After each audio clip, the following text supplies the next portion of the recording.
It represented a certain amount of freedom, unless you lived in Afghanistan. But you get what I'm saying. Yeah. Like Canada became the focal point for freedom. There was copycat convoys all over the world. It was, and I sang the national anthem, which was messed up because I was raised to be like Jehovah's Witnesses are very unique in their Christianity because they say give Caesar's things to Caesar, but they remain politically neutral. They don't vote and they don't go to war. So for me to like pledge allegiance to the flag in any kind of way, like I'd never like when we would sing the national anthem in school, like I wouldn't sing. I was like, nah, like I work like God is my fucking authority, right? So this is kind of this is where my libertarian values come from, because I was always taught that God was the supreme authority, that man had a certain amount of authority to be respected, pay your taxes, but don't go fighting for any cause, right? Don't go to war, and don't be picking sides, don't be partisan.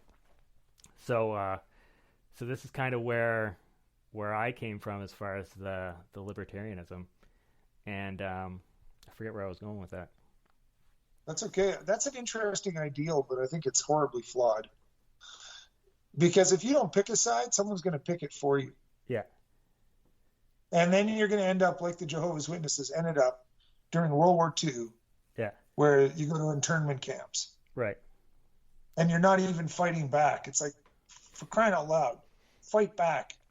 Have it grow some balls. Yeah, but here's the flip side of that. This is like me and my brother get into this too, especially when the war happened, or when the Ukrainian war started happening.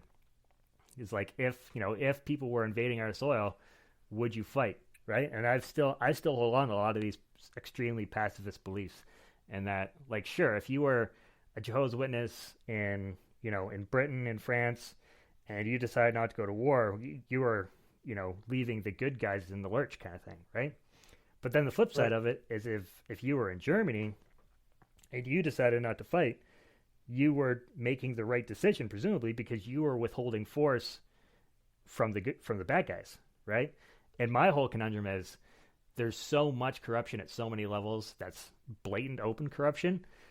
That means that there's probably a whole bunch of hidden corruption, and I could never definitively decide that the side that I'm on is the good guys. Like, how do you know? How do you know you're not the new Nazis if you're just joining into some, hullabaloo like everyone joining in with the vaccine kind of thing, right? No, that's true. That's true. I think when it comes to war, I don't know that we're going to see war the way that, well, who knows? It's been happening in the Ukraine recently, with an invading force rolling across your land.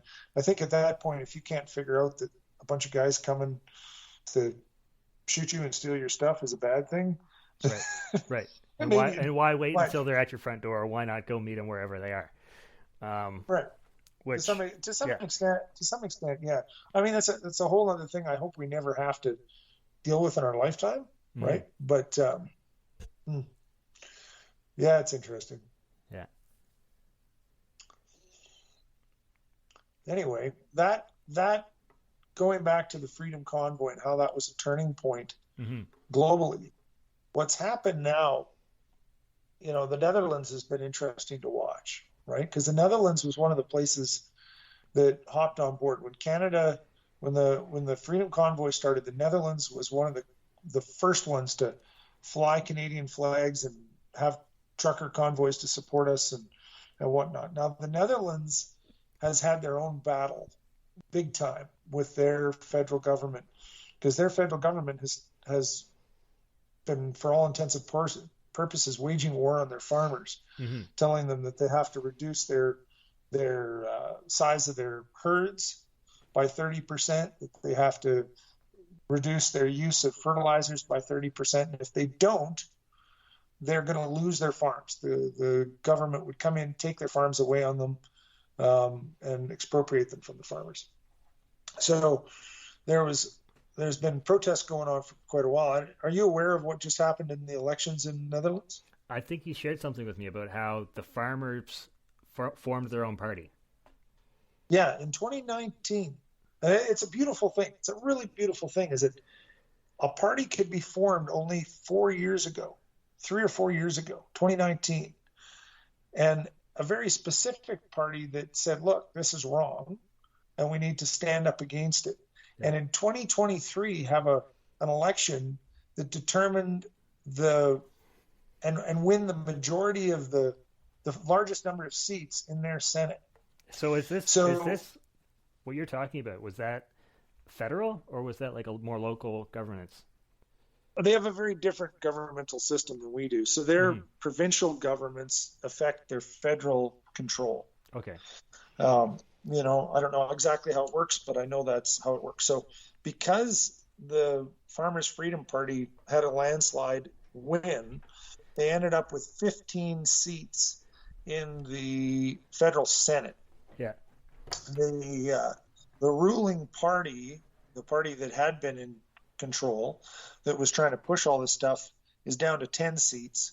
And the other parties have enough seats that were opposing the mandates against the farmers that they effectively have put an end to what was going on in the Netherlands. Wow, that is amazing. Right? And that's fantastic. And so our federal government has been talking about introducing the same kind of mandates to our farmers here. Yeah. And, I don't think they're smart enough to understand that this stuff is going to happen all over the world, right? Whether you want to talk about the right or the left or whatever, but that people are waking up and are going to say, okay, enough is enough. You don't have that power anymore, right? But in that we were able to encourage those folks in the Netherlands. They are a gigantic encouragement to us here as well, with what they pulled off with their elections and without having to spill blood. And that's a really big. Right. That's one thing that people want to, like, when the detractors of the Freedom Convoy, they want to, scream bloody murder about hearing some horns and some yelling and whatnot. Blocking the border. Yeah, that was technically illegal, but still it wasn't doing any physical damage. Who cares? Anyone, Nobody right? was dying. And a lot of people don't realize that, like, this was the alternative to just going in there with guns ablazing. And I don't want to sound like an extremist, but like, and not that I'd support that in any kind of way, but yeah, it's definitely better to go screaming and yelling at the authority figures than to start shedding blood. Right. Yeah. Because that, generally speaking, if you look historically over what happens in these sorts of situations, is that when governments continue to seize control, whether it's kings or quote unquote elected officials, and they continue to suppress the people and create the class society of serfs and the elite, when the wider that gap gets, it usually ends in horrific bloodshed. That spilling of blood usually levels the playing field to some extent for a period of time until it gets ugly again. What the Netherlands managed to do is to avoid that through elections. And not only that, but when the spilling of blood happens for regime change, usually you don't end up any better off than you were before, because you also eliminate from the game a bunch of people that were fairly competent, even though they were corrupt. Right. And you have to rebuild governance with a bunch of yo-hos that don't know what they're doing. Right. I mean, war is never your best option. It's a last resort. But, war compared to becoming communist China, or war compared to becoming the old Soviet Union, sometimes that's what has to happen, right? I mean, it's brutal. If you lived in Cuba over the last however many decades, I don't know that you'd find a Cuban that would say, we should have, we're really glad we didn't fight back, because it's been great living in absolute poverty with no services forever. Right.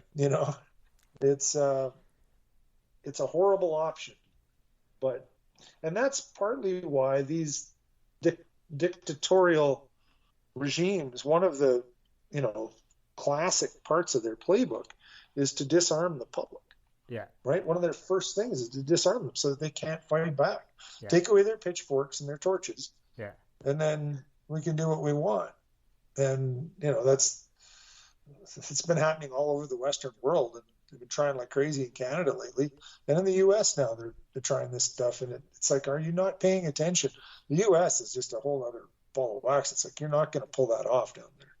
Sorry. Yeah, have you ever heard of JP Sears? He's a YouTuber Oh guy. yeah, I know too. Oh man, he's Yeah, he's hilarious. fantastic. He kind of went. I kind of mirrored my journey as well, from being, politically and ideologically on the left to realizing Yes. that, oh man, the government is maybe not your best friend. Like, sure, there's big business out there that's out to get you, but I think Jordan Peterson coined the phrase, is like, it's not that you should just be scared of big business, that you should just be scared of big government. You should be scared of big, and Yeah, that's big yeah, is a problem. big Yeah, is a problem. Yeah. yeah, yeah. I would agree with that very strongly. I would say that my politics have always been on the right, right? Because as a kid, I mean, I wanted to separate from the rest of Canada. So, You're a uh, separatist, eh? Western separatist. oh yeah, well, there's a party that doesn't even exist anymore. You should look them up if you don't know about it. It's called Oh the yeah, I know Western about it. Canadian Concept Party. Oh, okay, Oh okay. yeah, yeah, yeah. We had a sticker on our 1970 pickup that was brand new that said was a WCC sticker, and I totally bought into it. Yeah, I paid attention to politics as a 9-year-old child, right?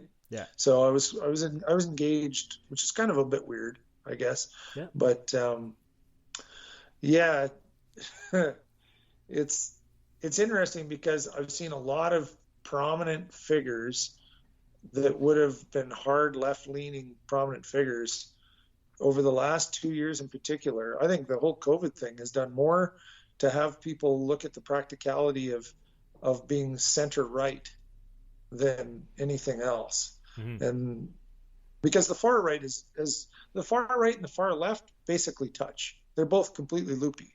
Yeah, One is totalitarianism and the other one is absolute communism, and they're both the same thing, really. yeah, Um, you know, but the centrist population, whether it's center left or center right, we can all get along, yeah, no problem. And the center right, I would say, is where your libertarians live. yeah, They all live in the center right. yeah. That's why we're such wonderful, beautiful people. Yeah, because what is that? I think was it you that shared that group with me? It's libertarians diligently plotting to take over the world and leave you alone. Yes, yes, absolutely. And That it, and sums it that up. and that really does sum it up, eh? And we're not anarchists, right? And that's part of the problem is that people think that libertarians are either complete kooks or they're anarchists, and it's like, no, no, you probably are a libertarian. You just don't know it. Yeah, If you think my body, my choice is a fundamental, you're a libertarian. yeah, Sorry, right? If you would like to see a, a fraction of the laws on the books that are currently on the books, you're a libertarian. You know, we don't need another law for another thing. yeah, You know, every time I hear someone say, "Oh, we need to write a law," on that, no, you don't. Quit writing laws. There's way too many already. yeah. Just stop. Yeah, the You know. fundamental, like the extreme, because the extreme end of libertarianism is like the sovereign citizens, um, Yeah. which is like good on them for the ideals, but the implementation is obviously flawed because you can't exist in a system and pretend that the system doesn't exist. Right. Especially Exactly. once you get hauled into court. Like, you can believe all the Yeah. You're things gonna you're gonna find and out you're part drive of the around without your system. plates for long enough, but once you get hauled into a courtroom, then it's like, I saw this one video where this judge says, arguing against this guy's sovereign citizen claim. He says, "Well, as a sovereign citizen, you are free to go, but as a citizen of X county, I'm charging you with this and this and this." So Right. that's kind of where push comes to shove with the ideals and the realities of the situation. Yeah.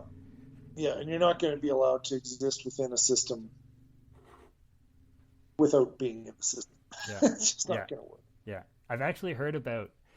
I had a talk with a friend of mine, actually the guy who I was arguing with about the Freedom Convoy, ironically enough.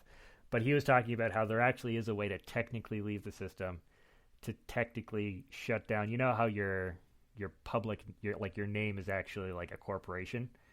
Like when you Hmm. say have your driver's license, anything that has your name written in all capital letters, that's a Yeah. legal entity and not you, if that makes sense. But there's Yeah. actually a way to take that, and I think you form a partnership and then close down the partnership, and you technically, dissolve your connection to the system, because the biggest thing is that connection is your birth certificate, right? It makes you collateral for the state's debts. And there are ways to step out